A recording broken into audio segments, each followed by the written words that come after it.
But look at the amount of people. This is her right now. Maybe it's exacerbated by the amount of hats. But these are all men. This is a woman. In 1916. She doesn't have a microphone.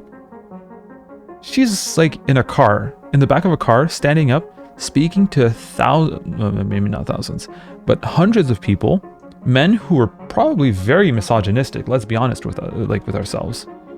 It's an assumption I'm willing to make. In 1916, yeah, these people were misogynistic, but they still yet were listening to her. Jacobs offered to drop the charges against her if she would inform on other radicals in the area. Did she do it?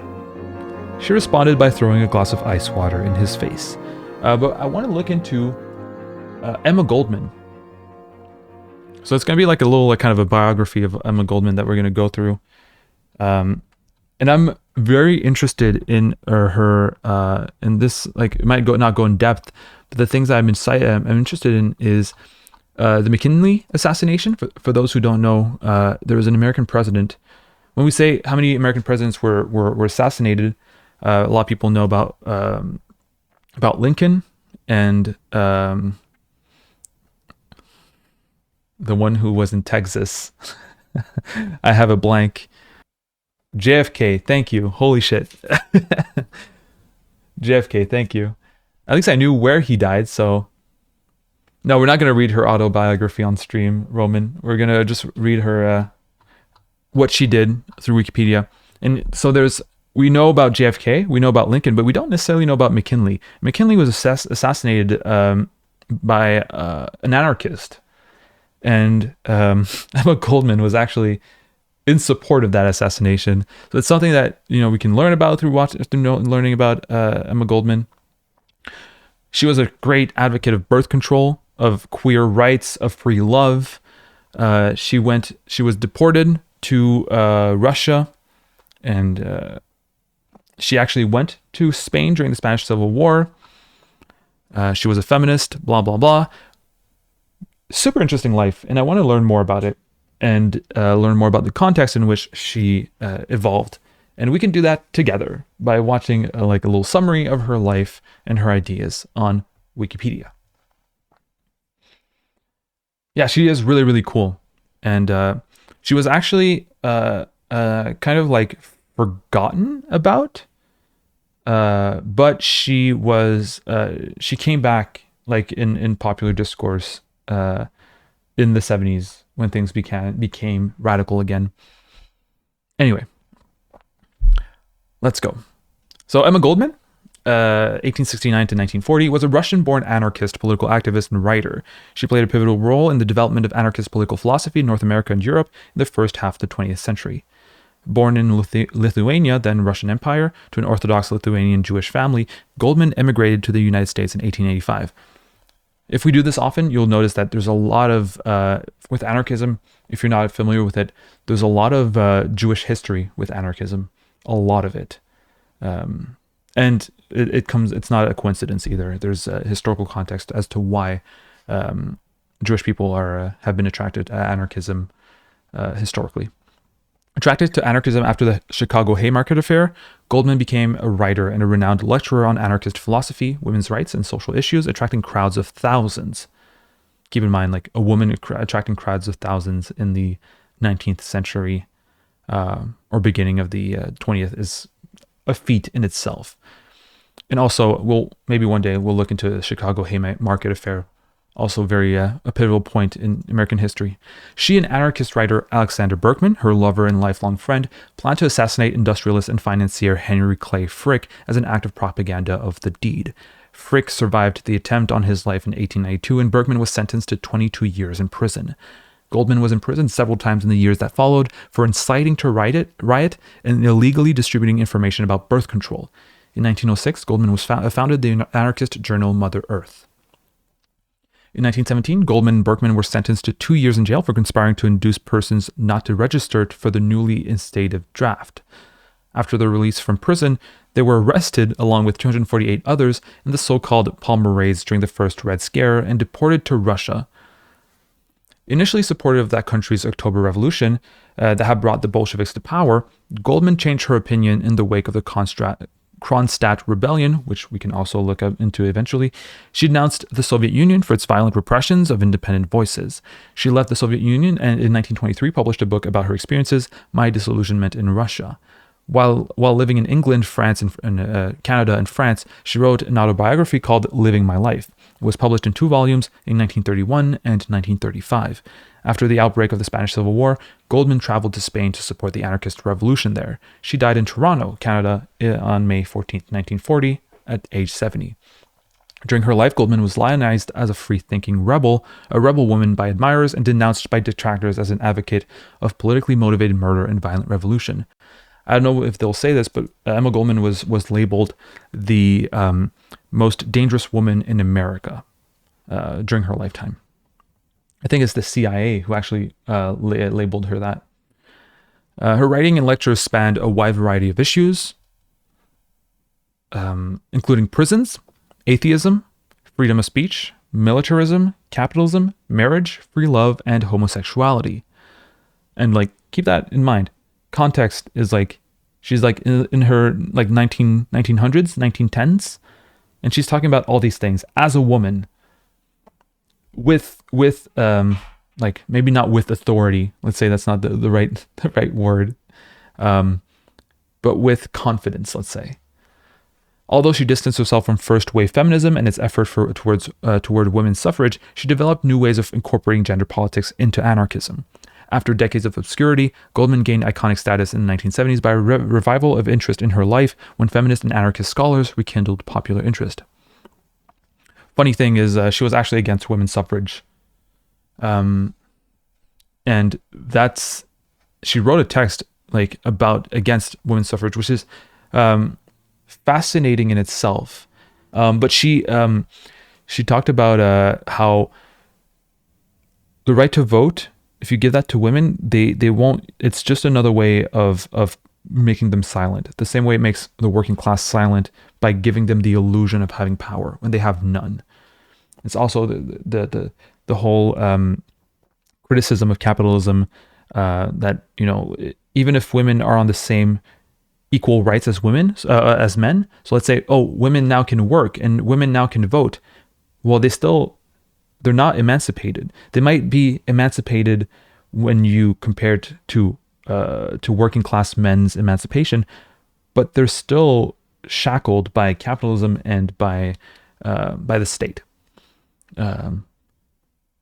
However, just to put in context, no anarchist would actually say we want women to not have suffrage anymore.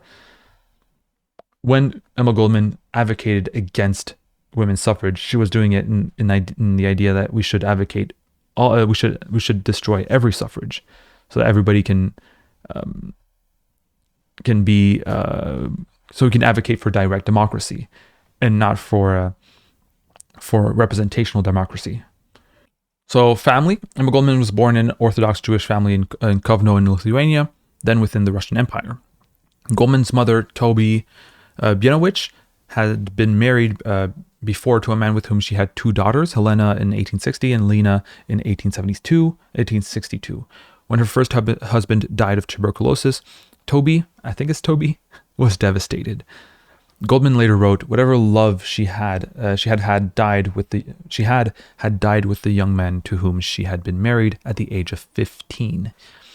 Toby's second marriage was arranged by her family and, as Goldman puts it, mismated from the first. Her second husband, Abraham Goldman, invested Toby's inheritance in a business that quickly failed. The ensuing hardship, combined with the emotional distance between husband and wife, made the household a tense place for the children. When Toby became pregnant, Abraham hoped desperately for a son. A daughter, he believed, would be one more sign of failure. Then eventually had 3 sons, but their child was Emma.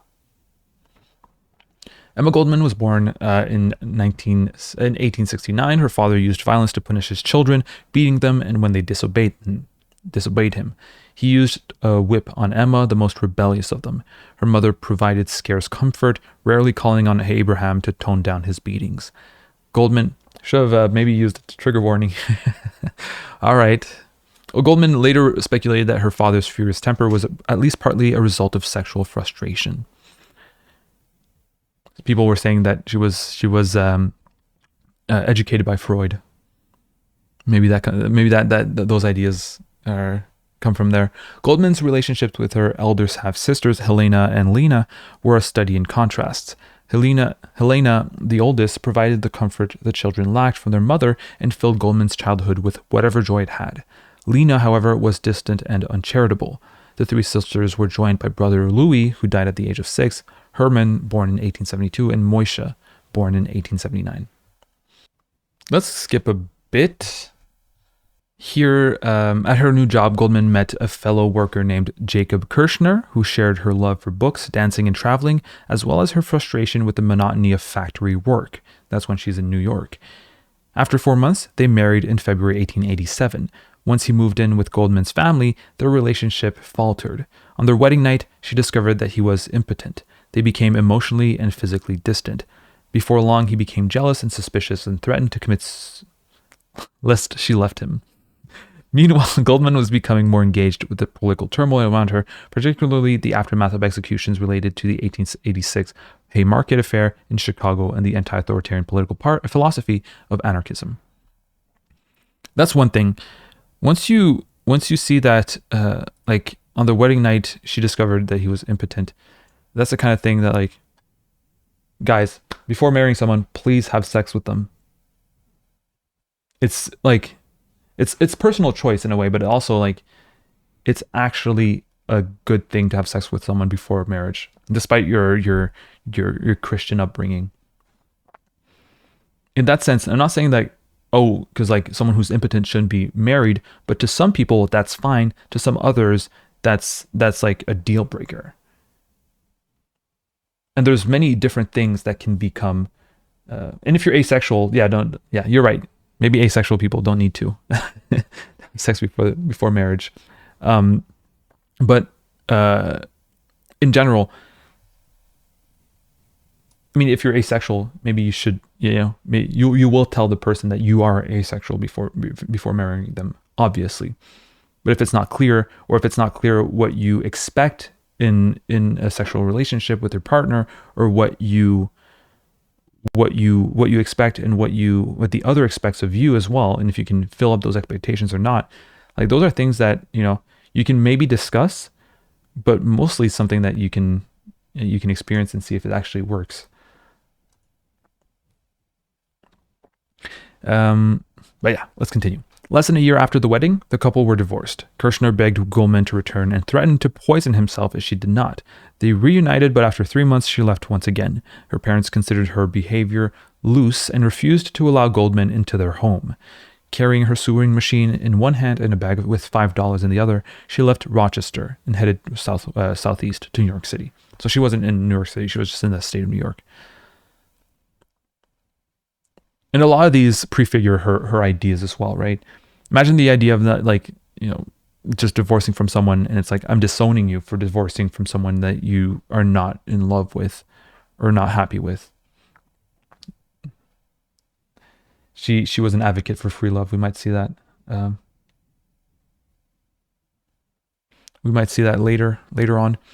Most and Berkman.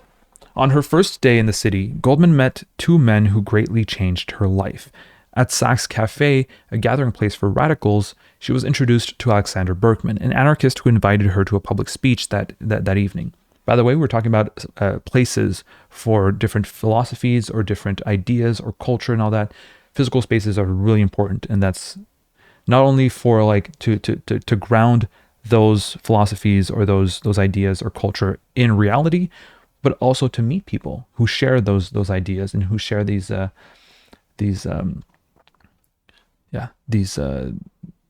don't know how to say, these affinities. Abusive threats of suicide suck. Yeah. If that ever happens as well, that's a huge red flag. And at least to me, that's like, if someone says that, it's a big you're barred from my life. Anyway, I'm thinking about it. I'm not sure if that's the right way to put it, use it. But yeah. They went to hear John Most, editor of of a radical publication called Freiheit, and an advocate of propaganda of the deed, the use of violence and is to instigate change. She was impressed by his fiery oration, and Most took her under his wing, training her in methods of public speaking. He encouraged her vigorously, telling her that she was to take my place when I am gone. One of her first public talks in support of the cause was in Rochester. After convincing Helena not to tell their parents of the speech, Goldman found her mind a blank once on stage. She later wrote, "Suddenly, something strange happened. In a flash, I saw it. Every incident of my 3 years in Rochester, the Garson factory, its drudgery and humiliation, the failure of my marriage, the Chicago crime, I began to speak. Words I had never heard myself utter words I never heard myself utter before came pouring forth, faster and faster. They came with passionate intensity. The audience had vanished. The hall itself had disappeared. I was conscious only of my own words, of my ecstatic song." Excited by the experience, Goldman refined her public persona during subsequent engagements. She quickly found herself arguing with Most over her independence. After a momentous speech in Cleveland, she felt as though she had become a parrot repeating Most's views, and resolved to express herself on the stage. When she returned to New York, Most became furious and told her, "Who is not with me is against me." She left Freiheit and joined another publication, Die Autonomie. Meanwhile, Goldman had begun a friendship with Berkman, whom she affectionately called Sasha. Before long, they became lovers and moved into a communal apartment with his cousin, modest Fedya Stein, and Goldman's friend, Helen Minkin, on 42nd Street. Although the relationship had numerous difficulties, Goldman and Berkman would share a close bond for decades, united by their anarchist principles and commitment to personal equality. In 1892, Goldman joined with Berkman and Stein in opening an ice cream shop in Worcester, Massachusetts. I think someone mentioned the ice cream shop. After a few months of operating the shop, Goldman and Berkman were diverted to participate in the Homestead strike near Pittsburgh. Sorry about that. Finally, Roman says, finally the ice cream shop. Damn, it was only 2 sentences. I'm sorry. Maybe eventually someone will open the ice cream shop, like a Wikipedia page for solely the ice cream shop of Emma Goldman and Alexander Berkman, and perhaps that one will. Then we'll watch it. Then we'll read it together. I also want to know more about this ice cream shop. Yeah, so do I. We'll look into it eventually. Homestead plot. Berkman and Goldman came together through the Homestead strike. In June 1892, a steel plant in Homestead, Pennsylvania, owned by Andrew Carnegie, became the focus of national attention when talks between the Carnegie Steel Company and the Amalgamated Association of Iron and Steel Workers, AA, broke down. The factory's manager was Henry Clay Frick. Keep that name in mind. A fierce opponent of the union. When a final round of talks failed at the end of June, management closed the plant and locked out the workers, who immediately went on strike. Strikebreakers were brought in, and the company hired Pinkerton guards to protect them. On June 6th, a fight broke out between 300 Pinkerton guards and a crowd of armed union workers. During the 12-hour gunfight, 7 guards and 9 strikers were killed. Things were different back then, weren't they? Very, very, very different. Yeah. For those who don't know, like why, just really, really quickly, why strike breakers are problematic is because they basically completely undermine the very idea, the democratic idea of striking. And with the existence of strikebreakers, strikes become essentially muted, and it becomes very, very And basically, is basically the whole idea that if someone complains and if they use recourse to complain, well, just replace them. And people still do that today, especially since strikes are not as popular. And the problem with that is people will go on strike together. And when you go on strike together, well, you're putting your job at risk if you risk being replaced by strikebreakers. And if strikebreakers are okay, and if it's a thing that's accepted, in that case, you're making strikes a lot less feasible, and you're diminishing the power of workers in general because of strikebreakers. So 7 guards and 9 strikers were killed, and also that means that all the workers who were doing a strike, I don't know, it doesn't say how many. If they're strikebreakers, all these workers who previously had a job, they don't have a job anymore, and that means they can't feed their families. It's a lot of pain, a lot of suffering. It's a lot of violence, and that violence was exacerbated by 300 Pinkerton guards, and union workers, of course, being pissed that this violence was used against them, of course, armed themselves in a 12-hour gunfight, which is insane. Between 7 guards and 9 strikers were killed. But keep in mind, all the violence here is made against the union workers. Even before the gunfight, even before all of that, the very idea of strike breaking puts at risk the very livelihood of people. The ability of people to feed themselves is at risk. That's violence. Anyway, when a majority of the nation's newspapers expressed support of the strikers, Goldman and Berkman resolved to assassinate Frick. Which is all right, maybe that's not the... Anyway, an action they expected would inspire the workers to revolt against the capitalist system. Berkman chose to carry out the assassination and ordered Goldman to stay behind in order to explain his motives after he went to jail. He would be in charge of the deed, she of the associated propaganda. It's a propaganda by the deed.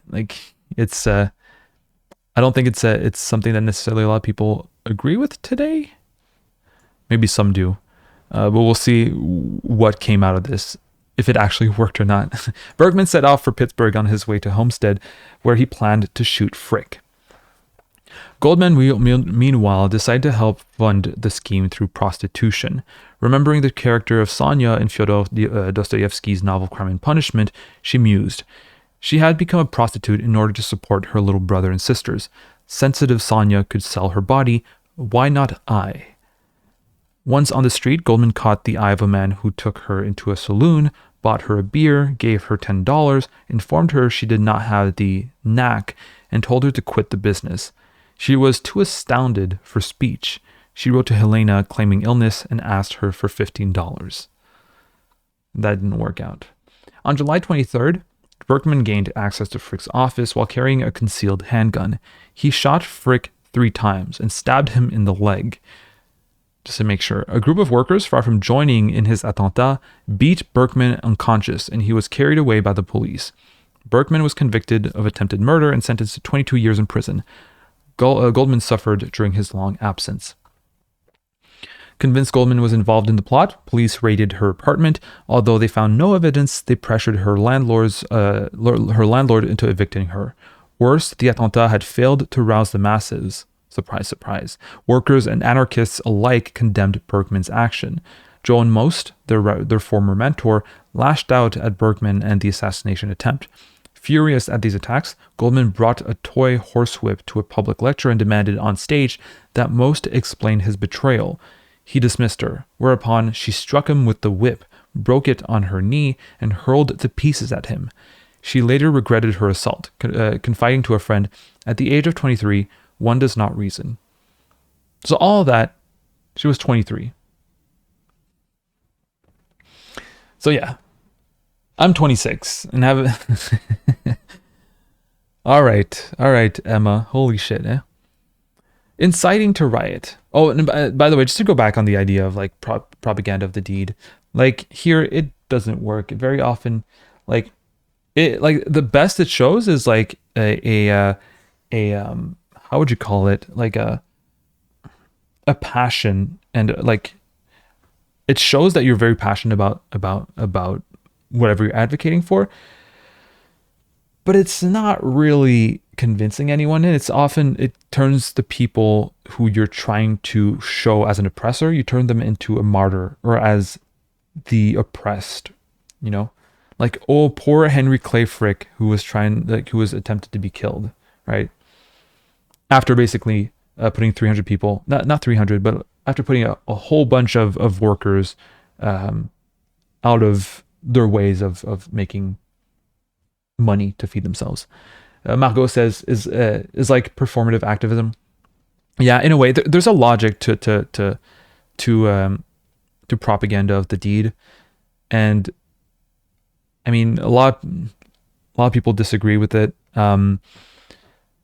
Some would say maybe that in the right context, it could work in rousing up people's anger, but in most contexts, and most of all today, it would just not work. It would just make people more sympathetic to the oppressor than to actually, if effective. Anything, if effective, is good. It's just, like, especially nowadays, how effective can it be, you know? One thing that you could do is, like, you can say, like, the assassination of Henry Clay Frick, which was failed anyway, but the attempt was less violent than him putting, potentially hundreds of families out of the possibility to feed themselves and house themselves. And when you compare those two, well, if you're a utilitarian, like, you're putting at risk a lot of people's livelihoods and maybe lives because you want to make more money or because of your business interests. Like, that person is evil. And who's the like, if you have to compare who's the most evil between someone killing that person or that person threatening the livelihood of hundreds of people, but at the same time, like, that exercise is not very convincing to people. And I'm not that convinced myself about it. Like, I understand it, but like I can see propaganda of the deed, but murder is very murder is like a no-no for a lot of people, understandably. So I think propaganda of the deed, in terms of damage that's not like with no casualty or even no harm, can be good. Or like, just like political violence, for example. Like, I've said it before, like, a riot is going to attract more attention, I believe, and is going to, because of that attention it garners, is going to be more effective than a peaceful protest, I believe. In many cases, you can't say it's the case for everything, but I believe a violent riot might be more, is going to garner more attention, and people are going to look into it more, or the issues that incite people to riot, in a way. If an issue is like important enough for people to actually go in the streets and like set shit on fire, all right, that makes it an important issue. But if people just walk peacefully, all right, well, it shows that people, yes, they are passionate about it, but not enough to like actually put their security at risk, in a way. Like, you know what I mean? Like, they still want to be comfortable, if that makes sense. No, I don't know. No, Margot, murder is not inherent to propaganda of the deed. I don't think so. At least not how I understand it. It can be like, for example, putting bombs in mailboxes, which is very dangerous and can lead to murder. But it's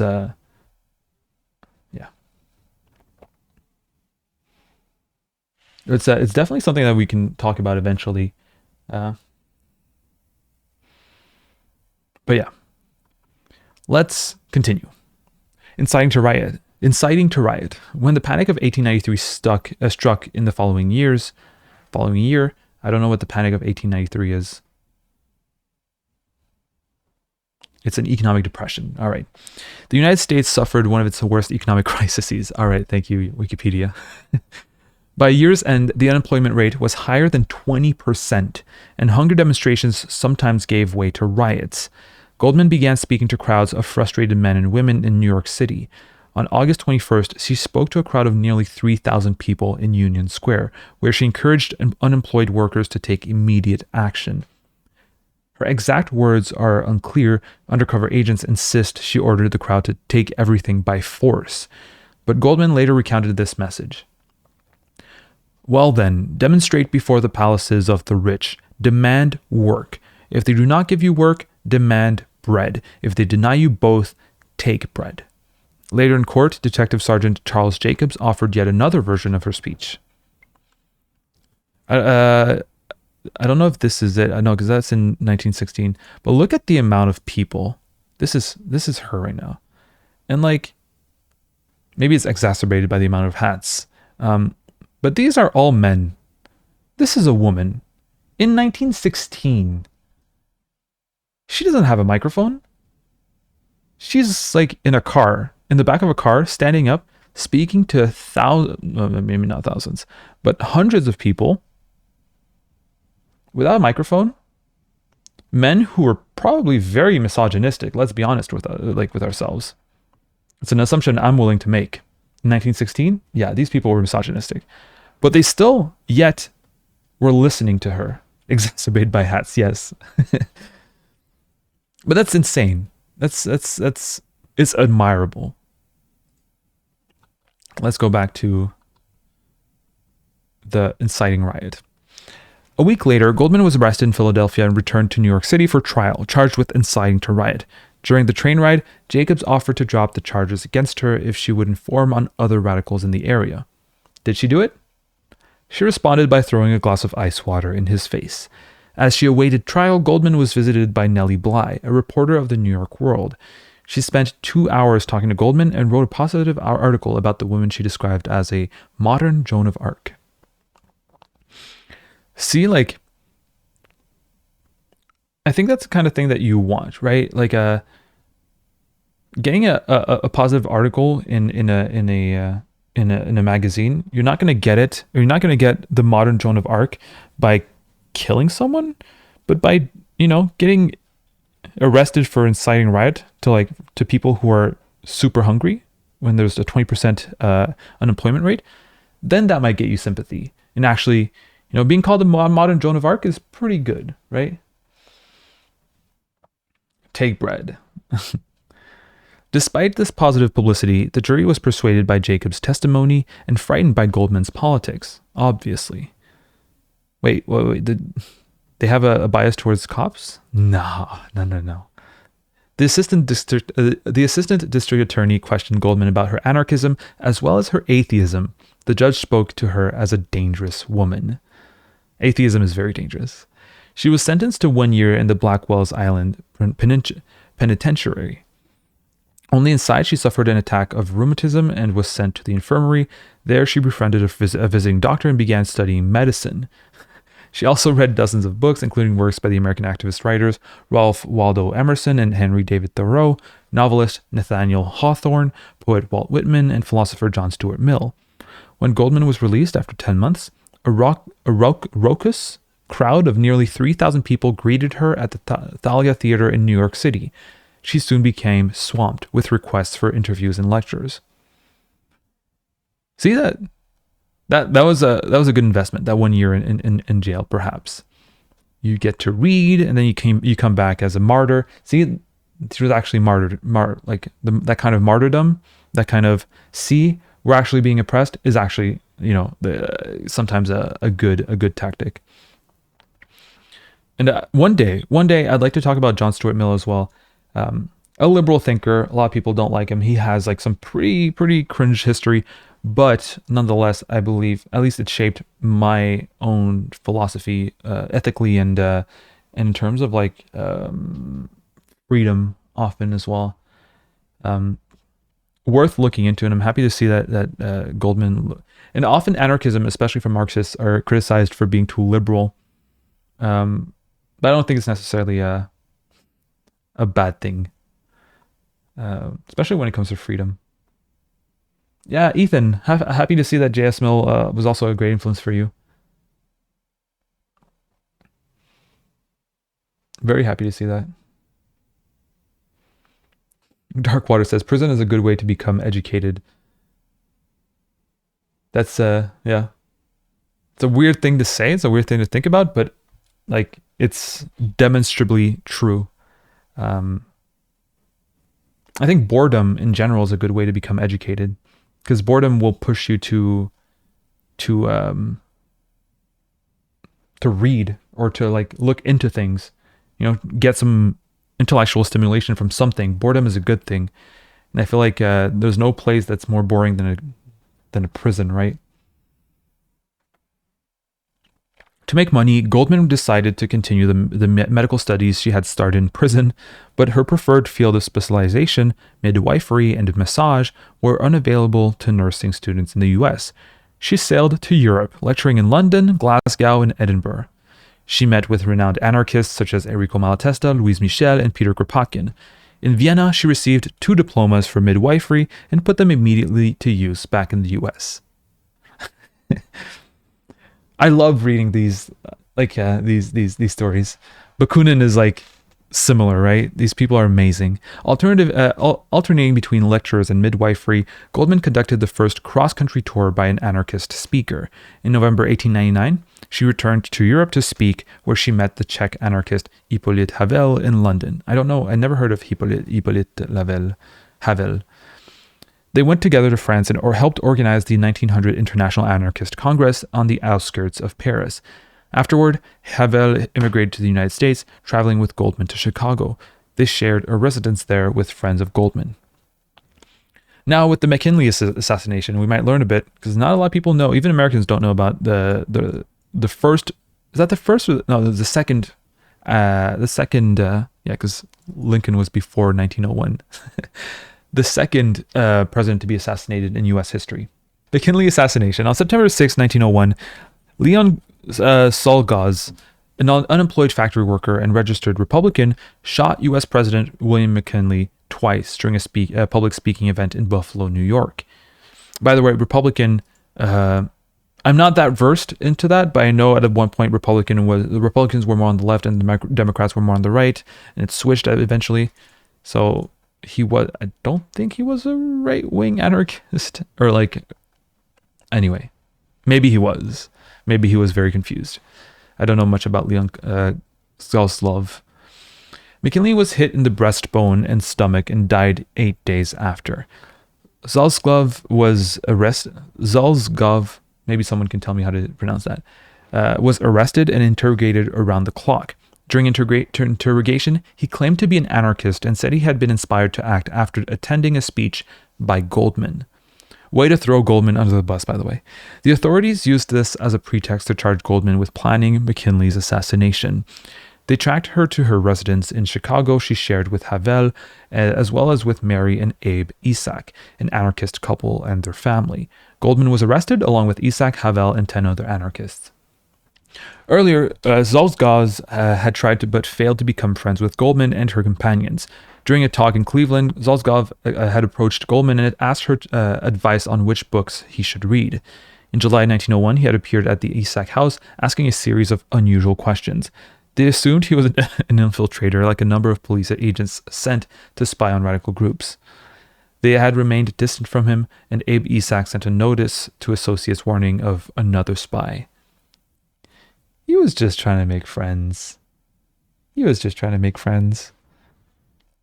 If you have an unemployed factory worker, registered Republican, and he's like, which books do you think I should read? Can I be your friend? You should accept him. Or else he might go on and do something kind of reproachable.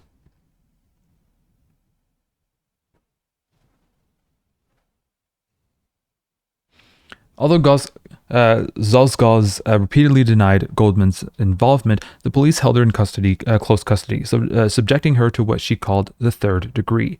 She explained her housemate's distrust of Czolgosz, and the police finally recognized that she had not had any significant contact with the attacker. No evidence was found linking Goldman to the attack, and she was released after 2 weeks of detention. Before McKinley died, Goldman offered to provide nursing care, referring to him as merely a human being. Czolgosz despite considerable evidence of mental illness, was convicted of murder and executed. Maybe we should read more about the assassination of William McKinley. Number 6 says it was anti-imperialist, and this article is not going through it, though it's very, very short anyway. It's more about Emma Goldman's implication with it. Throughout her detention and after her release, Goldman steadfastly refused to condemn Zalsgau's actions, standing virtually alone in doing so. Friends and supporters, including Berkman, urged her to quit his cause, but Goldman defended Zalsgau as a supersensitive being and chastised other anarchists for abandoning him. She was vilified in the press as the high priestess of anarchy, while many newspapers declared the anarchist movement responsible for the murder. In the wake of these events, socialism gained support over anarchism among U.S. radicals. McKinley's successor, Theodore Roosevelt, declared his intent to crack down not only against anarchists, but against all active and passive sympathizers with anarchists. So yeah, yet again, another example of propaganda by the deed, or propaganda of the deed, not really working. Mother Earth and Berkman's release. After Zalsgau was executed, Goldman withdrew from the world. Wow. And from 1903 and 1913 lived at 208 and 210 East 13th Street, New York City. Scorned by her fellow anarchists, vilified by the press, and separated from her love, Bergman, she retreated into anonymity and nursing. It was bitter and hard to face life anew, she wrote later. Using the name E.G. Smith, she left public life and took on a series of private nursing jobs while suffering from severe depression. The U.S. Congress passage of the Anarchist Exclusion Act, 1903, stirred a new wave of oppositional activism, pulling Goldman back into the movement. A coalition of people and organizations across the left end of the political spectrum opposed the law on grounds that it violated freedom of speech, and she had the nation's ear once again. Wait, people on the right being against freedom of speech? Nah. It can't have historical precedent. Come on. After an English anarchist named John Turner was arrested under the Anarchist Exclusion Act and threatened with deportation, Goldman joined forces with the Free Speech League to champion his cause. The League enlisted the aid of noted attorneys Clarence Darrow and Edgar Lee Masters, who took Turner's case to the U.S. Supreme Court. Although Turner and the League lost, Goldman considered it a victory of propaganda. She had returned to anarchist activism, but it was taking its toll on her. I never felt so weighed down, she wrote to Berkman. I fear I am forever doomed to remain public property and to have my life worn out through the care for the lives of others. Again, something that's known right now is called activism or activist burnout, and things don't really change, and you keep trying to change them, and you're putting a lot of energy, and nothing's changing, and people are being stupid, and care about your mental health. All right, mental health is very important, especially when you're so hyper aware of a lot of the bad things that are going on in the world. It's easy to lose hope, or from that loss of hope to lose joy. It's easy. So yeah. And again, Goldman considered a victory of propaganda because they were anarchists, and especially John Turner in that case were the victims of state repression, and it was hard to frame them as actually the bad guys. While during the propaganda of the deed, then you are considered the bad guy, and it's really hard to have a victory of propaganda in that case. In 1906, Goldman decided to start a publication, a place of expression for the young idealists in arts and letters. Mother Earth was staffed by a cadre of radical activists, including Hippolyte Havel, Max Baginski, and Leonard Abbott. In addition of publishing original works by its editors and anarchists around the world, Mother Earth reprinted sections from a variety of writers. These included the French philosopher Pierre-Joseph Proudhon, Russian anarchist Peter Kropotkin, German philosopher Friedrich Nietzsche, and British writer Mary Wollstonecraft. Goldman wrote frequently about anarchism, politics, labor issues, atheism, sexuality, and feminism, and was the first editor of the magazine. On May 18th of the same year, Alexander Berkman was released from prison. Carrying a bouquet of roses, Goldman met him on the train platform and found herself seized by terror and pity as she beheld his gaunt, pale form. Neither was able to speak. They returned to her home in silence. For weeks, he struggled to readjust to life on the outside. An abortive speaking tour ended in failure, and in Cleveland he purchased a revolver with the intent of killing. Upon returning to New York, he learned that you can read. Upon returning to New York, he learned that Goldman had been arrested with a group of activists meeting to reflect on Gosgolov. Invigorated anew by this violation of freedom of assembly, he declared, "My resurrection has come," and set about securing their release. Berkman took the helm of Mother Earth in 1907, while Goldman toured the country to raise funds to keep it operating. Editing the magazine was a revitalizing experience for Berkman, but his relationship with Goldman faltered, and he had an affair with a 15-year-old anarchist named Becky Hedelson. Problematic. Goldman, more than problematic. That's not okay. Goldman was pained by his rejection of her. He considered it a consequence of his prison experience. Later that year, she served as a delegate from the U.S. to the International Anarchist Congress of Amsterdam. Anarchists and syndicalists from around the world gathered to sort out the tension between the two ideologies, but no decisive agreement was reached. Goldman returned to the U.S. and continued speaking to large audiences. I want to address this 15-year-old anarchist that Berkman had a relationship with, or had an affair, because I just read the anarchist FAQ, which I do on my third channel. I read the anarchist FAQ as an audiobook in a way, and on 8.4 we go around anarchists, very popular anarchists, and we talk about their contributions and all that. And one of the things that anarchism holds as an ideal is the whole idea that we don't put our even though I'm reading the biography, we don't put anarchist thinkers or leaders in a way in on a pedestal.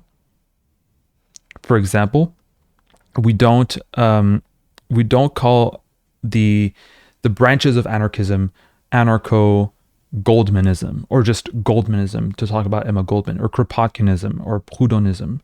It's not something that's done widely in anarchism or anarchist circles, and many anarchists have been problematic, sometimes because of mental illness, sometimes because of their circumstances, sometimes because of the period in which they were, and sometimes because they were assholes. It happens as well.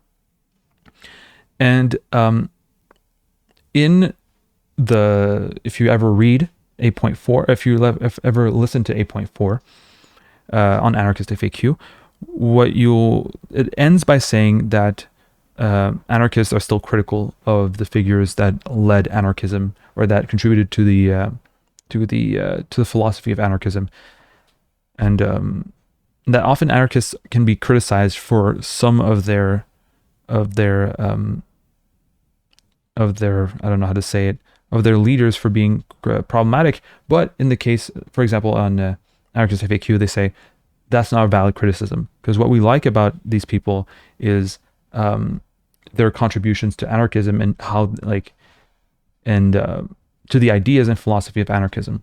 In this case, we like the contributions and the ideas of Emma Goldman to anarchism, but also her experiences are worth looking into. Let's continue. Birth control. You might be surprised to hear, but birth control was illegal in the United States at the beginning of the 20th century. And some people want to make it illegal again.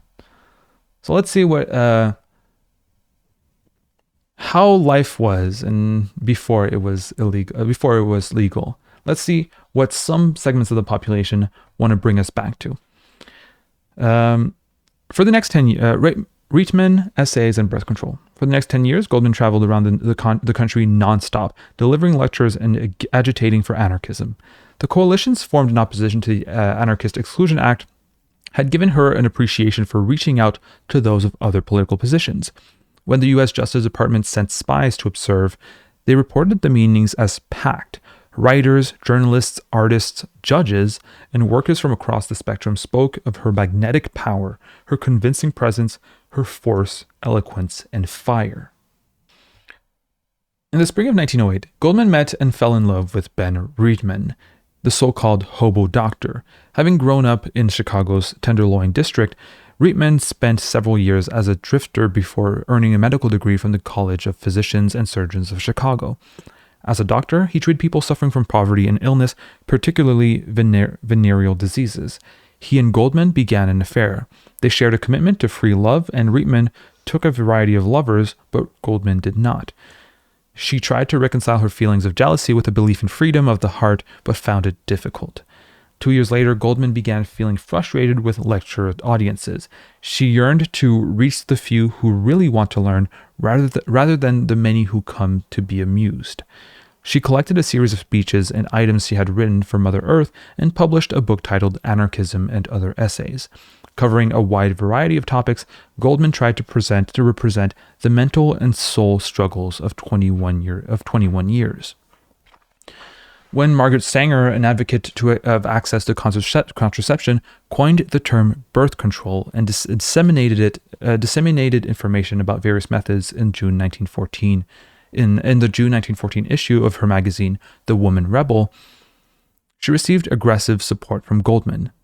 The latter had already been active in efforts to increase birth control access for several years. In 1916, Goldman was arrested for giving lessons in public on how to use contraceptives. Sanger, too, was arrested under the Comstock Law, which prohibited the dissemination of obscene, lewd, or lascivious articles, which authorities defined as including information relating to birth control. Although they later split from Sanger over charges of insufficient support, Goldman and Rietman distributed copies of Sanger's pamphlet, Family Limitation, along with a similar essay of Rietman's. In 1915, Goldman conducted a nationwide speaking tour, in part to raise awareness about contraception options. Although the nation's attitude toward the topic seemed to be liberalizing, Goldman was arrested on February 11, 1916, as she was about to give another public lecture. Goldman was charged with violating the Comstock Law. Refusing to pay a $100 fine, she spent 2 weeks in prison in a prison workhouse, which she saw as an opportunity to reconnect with those rejected by society. How many times has she been in prison so far? World War I. Although President Woodrow Wilson was reelected in 1916 under the slogan, "He kept us out of the war," at the start of his second term, he announced that Germany's continued deployment of unrestricted submarine warfare was sufficient cause for the U.S. to enter the Great War. Shortly afterward, Congress passed the Selective Service Act of 1917, which required all males aged 21 to 30 to register for military conscription. Goldman saw the decision as an exercise in militarist aggression driven by capitalism. She declared in Mother Earth her intent to resist conscription and to oppose U.S. involvement in the war. To this end, she and Berkman organized the No Conscription League of New York, which proclaimed, "We oppose conscription because we are internationalists, anti-militarists, and opposed to all wars waged by capitalistic governments." The group became a vanguard for anti-draft activism, and chapters began to appear in other cities. When police began raiding the group's public events to find young men who had not registered for the draft, Goldman and others focused their efforts on distributing pamphlets and other writings. In the midst of the nation's patriotic fervor, many elements of the political left refused to support the League's efforts. The Women's Peace Party, for example, ceased its opposition to the war once the U.S. entered it. The Socialist Party of America took an official stance against U.S. involvement, but supported Wilson in most of his activities. On June 15, 1917, Goldman and Berkman were arrested during a raid of their offices, in which authorities seized a wagon load of anarchist records and propaganda. The New York Times reported that Goldman asked to change into a more appropriate outfit and emerged in a gown of royal purple. The pair were charged with conspiracy to include persons not to register under the newly enacted Espionage Act and were held on $25,000 bail each. Defending herself and Berkman during their trial, Goldman invoked the First Amendment, asking how the government could claim to fight for democracy abroad while suppressing free speech at home.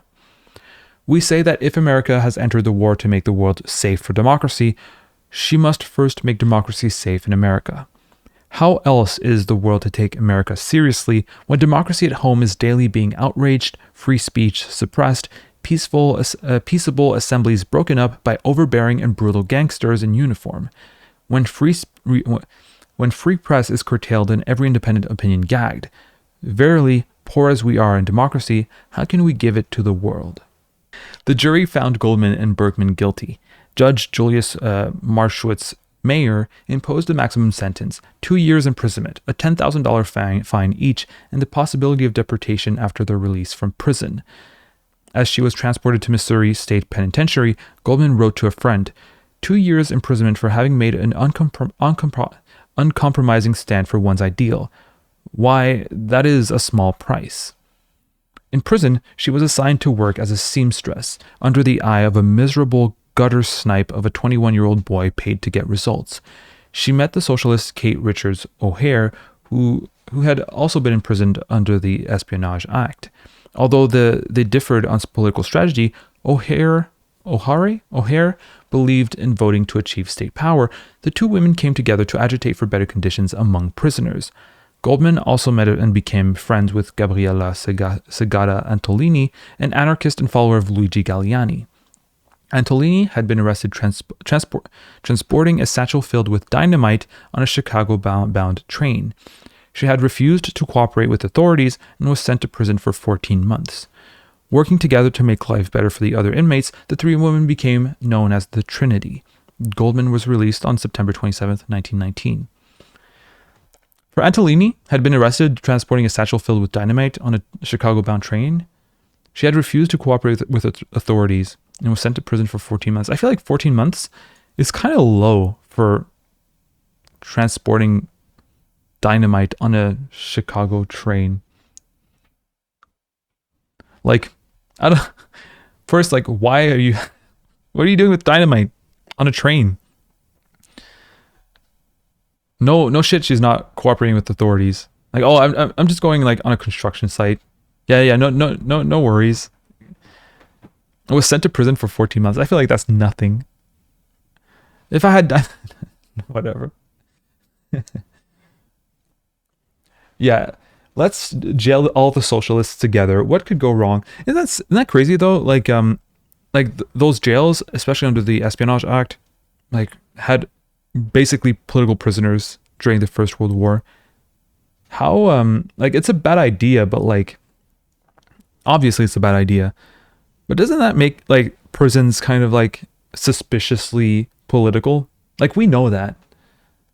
Oh yeah, socialists are being all put into prison. They're all being detained. Doesn't that tell us a bit about what democracy is in America? Goldman's deportation. This is important, I think, because it marks it marks a pretty good. You're sounding suspiciously political right now.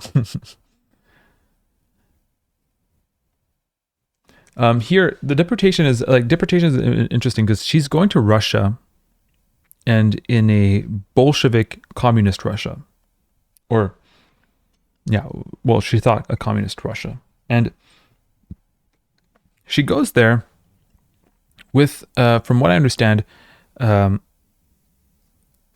with a positive outlook on what it is.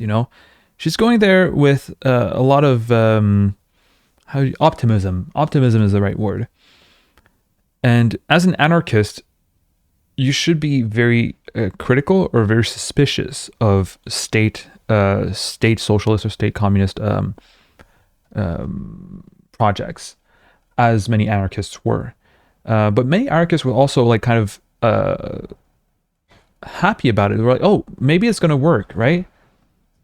Many anarchists thought, yeah, through a state, it's not going to work. But like, no revolution has worked as an like anarchistically.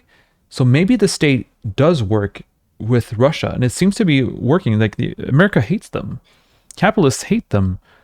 Maybe it's a good thing what's going on like back there. Maybe anarchism was wrong in criticizing the state as a good way, as an apparatus to lead revolutions.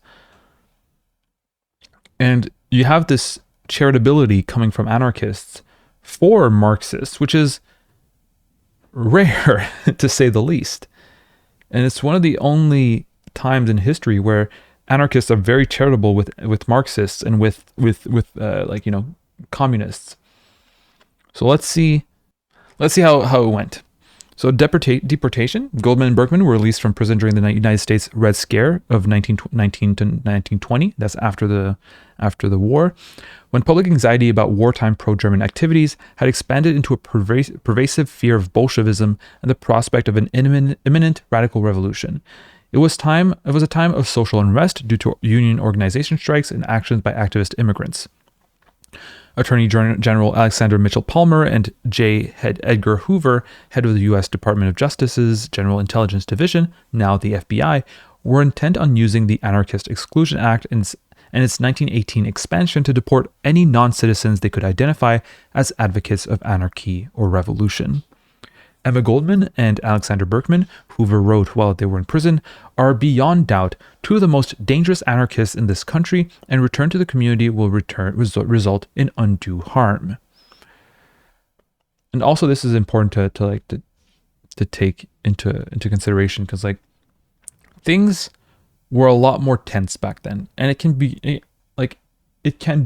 that again, I believe. Like the FBI now is not afraid of leftism, but they were very much so in 1919, 1920. And it's also due to context around the world, but like they were afraid of communists not only outside the world, but like within the country. They're not now, they're not anymore, but they were. We can build that movement again, I believe. At her deportation hearing on October 27, Goldman refused to answer questions about her beliefs on the ground that her American citizenship invalidated any attempt to deport her under the Anarchist Exclusion Act, which could be enforced only against non-citizens of the United States. She presented a written statement instead. Today, so-called aliens are deported. Tomorrow, Native Americans will be banished. Already, some patrioteers are suggesting that Native American sons to whom democracy is a sacred ideal should be exiled. Louis Post at the Department of Labor, which had ultimate authority over deportation decisions, determined that the revocation of her husband Kirshner's American citizenship in 1908 after his conviction had revoked hers as well. After initially promising a court fight, Goldman decided not to appeal his ruling. The Labor Department included Goldman and Berkman among 249 aliens it deported en masse, mostly people with only vague associations with radical groups who had been swept up in government raids in November. Bufford, a ship the press nicknamed the Soviet Ark, sailed from the Army's New York port of embarkation on December 21st. Some 58 enlisted men and 4 officers provided security on the journey, and pistols were distributed to the crew.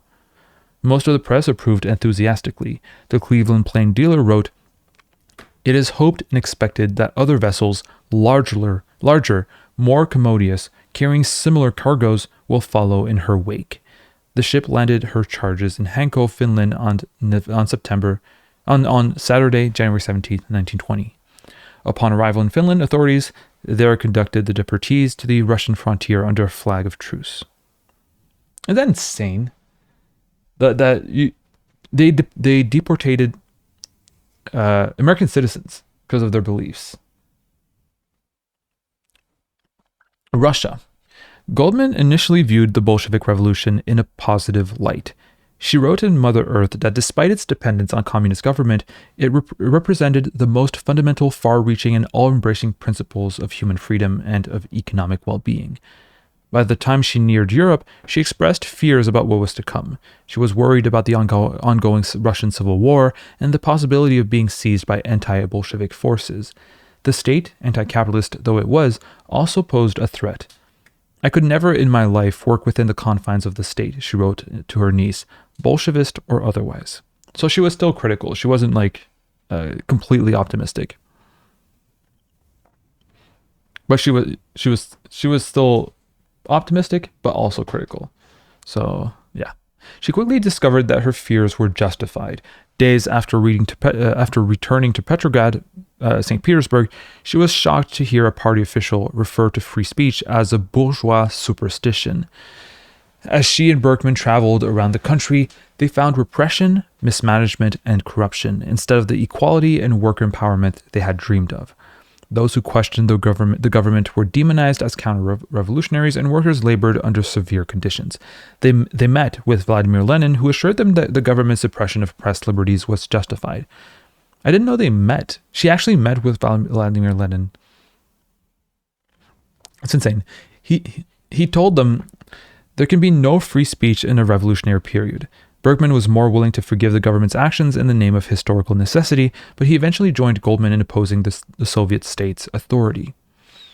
In March 1921, strikes erupted in Petrograd when workers took to the streets demanding better food rations and more union autonomy.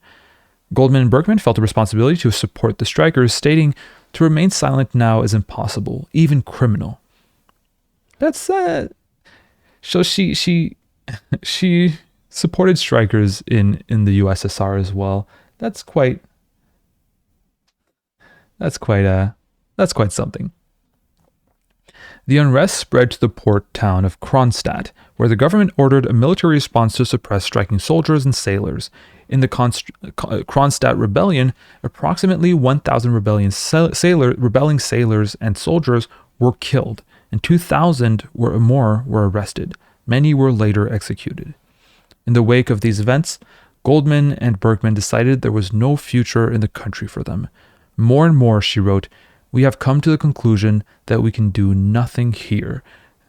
And as we cannot keep up a life of inactivity much longer, we have decided to leave." In December 1921, they left the country and went to the Latvian capital city of Riga. The U.S. commissioner in that city wired officials in Washington, D.C., who began requesting information from other governments about the couple's activities. After a short trip to Stockholm, they moved to Berlin for several years. During this time, Goldman agreed to write a series of articles about her time in Russia for Joseph Pulitzer's newspaper, The New York World. These were later collected and published in book form as My Disillusionment in Russia and My Further Disillusionment in Russia. The publishers added these titles to attract attention. Goldman protested, albeit in vain. All right, so after Emma Goldman was deported, spoke to Vladimir Lenin, and then was supporting strikes in the USSR, she also delivered a eulogy at Pierre Kropotkin's funeral in the USSR. You can see her here, apparently. That's her. And someone in front of her. Is that it? Berkman? Is that Berkman? Kropotkin's funeral was the occasion of the last great demonstration of anarchists in Moscow. Tens of thousands of people poured into the street to pay their respects. We'll look into Kropotkin eventually as well. Anyway. Some crazy stuff. We're almost done. At least for the history. We won't go into the philosophy. I guess maybe feminism and all right, let's go. I want to skip England, Canada, and France. I'm sorry. And I'll go straight to Spanish Civil War. Spanish Civil War. In July 1936, the Spanish Civil War started after an attempted coup d'etat by parts of the Spanish army against the government of the Second Republic. At the same time, the Spanish anarchists fighting against the nationalist forces started an anarchist revolution. Goldman was invited to Barcelona, and in an instant, as she wrote to her niece, "The crushing weight that was pressing down on my heart since Sasha's death left me as by magic." She was welcomed by the CNT, the Confederación Nacional del Trabajo, and FAI, Federación Anarquista Ibérica, organizations, and for the first time in her life lived a community run by and for anarchists, according to true anarchist principles. "In all my life," she wrote later, "I have not met with such warm hospitality, comradeship, and solidarity." After touring a series of collectives in the province of Huesca, she told a group of workers, "Your revolution will destroy forever the notion that anarchism stands for chaos." She began editing the weekly CNT FAI information bulletin and responded to English language mail. Goldman began to worry about the future of Spain's anarchism when the CNT FAI joined a coalition government in 1937 against the core anarchist principle of abstaining from state structures, and more distressingly made repeated concessions to communist forces in the name of united against fascism. In November 1936, she wrote that cooperating with communists in Spain was a denial of our comrades in Stalin's concentration camps. The USSR, meanwhile, refused to send weapons to anarchist forces, and disinformation campaigns were being waged against the anarchists across Europe and the US. Her faith in the movement unshaken, Goldman returned to London as an official representative of the CNT FAI. During lectures and giving interviews, Goldman enthusiastically supported the Spanish anarcho-syndicalists. She wrote regularly for Spain and the World, a biweekly newspaper focusing on the Civil War. In May 1937, communist-led forces attacked anarchist strongholds and broke up agrarian collectives. Newspapers in England and elsewhere accepted the timeline of events offered by the Second Spanish Republic at face value. British journalist George Orwell, present for the crackdown, wrote, "The accounts of the Barcelona riots in May beat everything I have ever seen for lying." Goldman returned to Spain in September, but the CNT FAI appeared to her like people in a burning house. Worse, anarchists and other radicals around the world refused to support their cause. The nationalist forces declared victory in Spain just before she returned to London.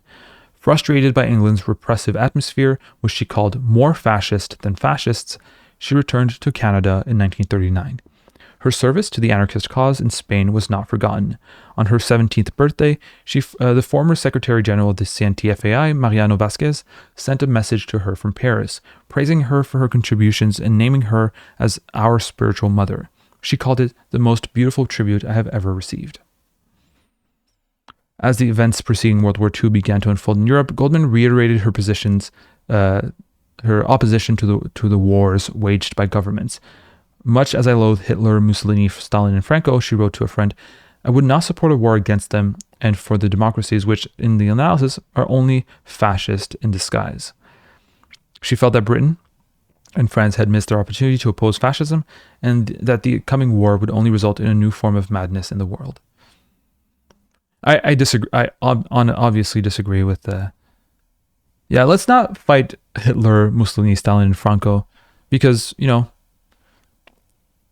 democracies are also fascist in disguise. There's also. You can also how do I say this? You can be critical of fascism and critical of democracies and see similarities, but you can also see degrees of change of I don't know how to say this, degrees of severity between these obviously. Tactical use of violence, state, and all of that. I want to look at feminism and sexuality. Although she was hostile to the suffragist goals of first-wave feminism, Goldman advocated passionately for the rights of women and is today heralded as a founder of anarcha-feminism, which challenges patriarchy as a hierarchy to be resisted alongside state power and class divisions. In 1897, she wrote, "I demand the independence of women, her right to support herself, to live for herself, to love whomever she pleases, or as many as she pleases. I demand freedom for both sexes, freedom of action, freedom in love, and freedom in motherhood. A nurse by training, Goldman was an early advocate for educating women concerning contraception. Like many feminists of her time, she saw abortion as a tragic consequence of social conditions and birth control as a positive alternative. Goldman was also an advocate of free love and a strong critic of marriage. She saw early feminists as confined in their scope and bounded by social forces of Puritanism and capitalism. She wrote, "We are in need of unhampered growth out of old traditions and habits. The movement for women's emancipation has so far made but the first step in that direction." Goldman was also an outspoken critic of prejudice against homosexual and genderqueer people. Her belief that social liberation should extend to gay men and lesbians was virtually unheard of at the time, even among anarchists. As German sexologist Magda Hirschfeld wrote, "She was the first and only woman, indeed the first and only American, to take up the defense of homosexual love before the general public." In numerous speeches and letters, she defended the right of gay men and lesbians to love as they pleased, and condemned the fear and stigma associated with homosexuality. As Goldman wrote in a letter to Hirschfeld, "It is a tragedy, I feel, that people of a different sexual type are caught in a world which shows so little understanding for homosexuals and is so crassly indifferent to the various gradations and variations of gender and their great significance in life." Various gradations and variations of gender. She writes that at the beginning of the 20th century, if not at the end of the 19th.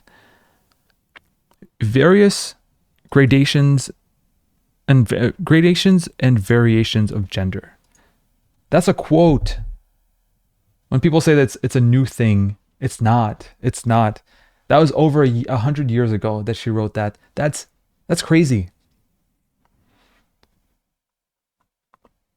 Anarchists at the forefront of so many things. Or maybe because this is short. Atheism. A committed atheist, Goldman viewed religion as another instrument of control and domination. Her essay, The Philosophy of Atheism, quoted Bakunin at length on the subject and added, "Consciously or unconsciously, most theists see in gods and devils, heaven and hell, reward and punishment, a whip to lash the people into obedience, meekness, and contentment. The philosophy of atheism expresses the expansion and growth of the human mind. The philosophy of theism, if we can call it a philosophy, is static and fixed." In essays like The Hypocrisy of Puritanism and a speech entitled The Failure of Christianity, Goldman made more than a few enemies among religious communities by attacking their moralistic attitudes and efforts to control human behavior. She blamed Christianity for the perpetuation of a slave society, arguing that it dictated individuals' actions on earth and offered poor people a false promise of a plentiful future in heaven. Thank you for listening, everyone. If you want to read more, I didn't go through the whole thing. A lot of her philosophy is here.